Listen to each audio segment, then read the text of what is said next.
Welcome to Our Money Chats. You can reach us on Twitter at Our Money Chats. You can also send us an email, ourmoneychats@gmail.com. The question today was, should I take a low-paying job?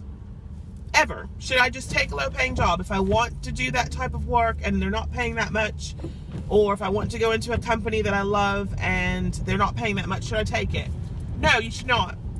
Try to avoid low-paying jobs, because once you get into them, it's very hard to get out. And the reason being, when you do the foot in the door mentality into a company or into a field, a lot of times it's hard to move up. And even if you do move up, they don't really give you $10,000, $15,000, $20,000 raises to get you at the level that, you need to be lifted to. For example, I did take an entry-level position at a company that I was enamored with, and I did move up in the company. However, the raises, I was told, were not, they could not give me like these huge raises or whatnot that would be on par with the market. So that's something you have to think about. Will your company pay you market rate for this job, or will they, are they a low-paying company? So just because you want to be there, just because you like that particular field, let's say you want to,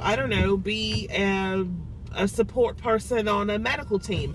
Well, if that medical team is not paying you what you need, then, you may have to do that as a volunteer somewhere and not necessarily as a career.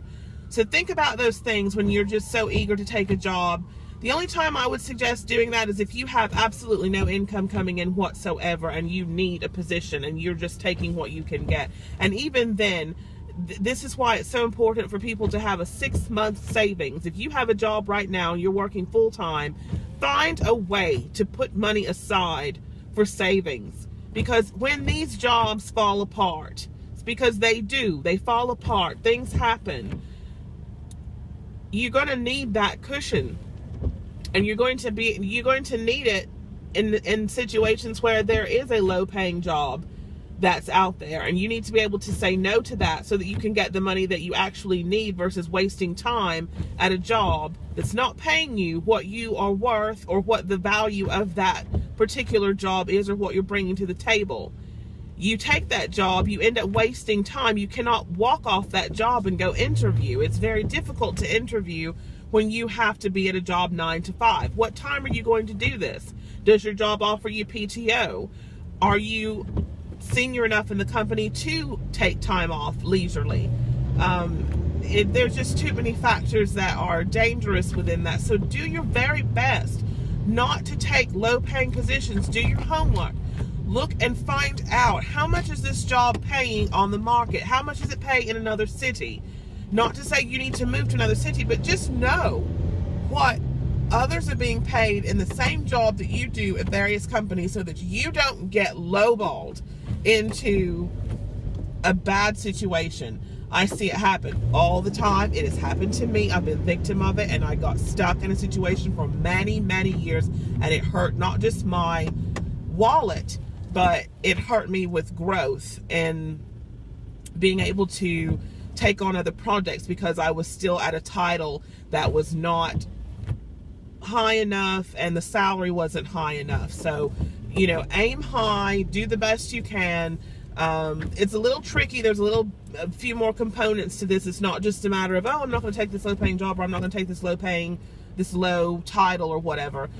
Just assess the situation best you can. Make sure you are getting paid what you are worth and that your title is correct for the assignments that you're doing. I've known people who have been doing IT and digital content and were being called something completely different than what they were actually doing. So let's work on that. Let's make sure we as millennials and others, especially those above us, boomers, you as well, get your money, get what you are worth. Put aside the money so that you have a, pardon me, fuck you fund for people that don't want to pay you what you're worth. If you know on paper you're worth $90,000 and you've got what you have, you've got what you need to prove that you're worth that much, then you don't ever take a low-paying job. We've got to stop this. This is happening entirely too much. I'm pretty sure there are strategies to get people to stay at those low-paying jobs, And we need to make sure we are vigilant as workers and not being taken advantage of. This has been another moment with Our Money Chats. Again, we are on Twitter at Our Money Chats. You can email us, ourmoneychats@gmail.com. Thank you so much for listening.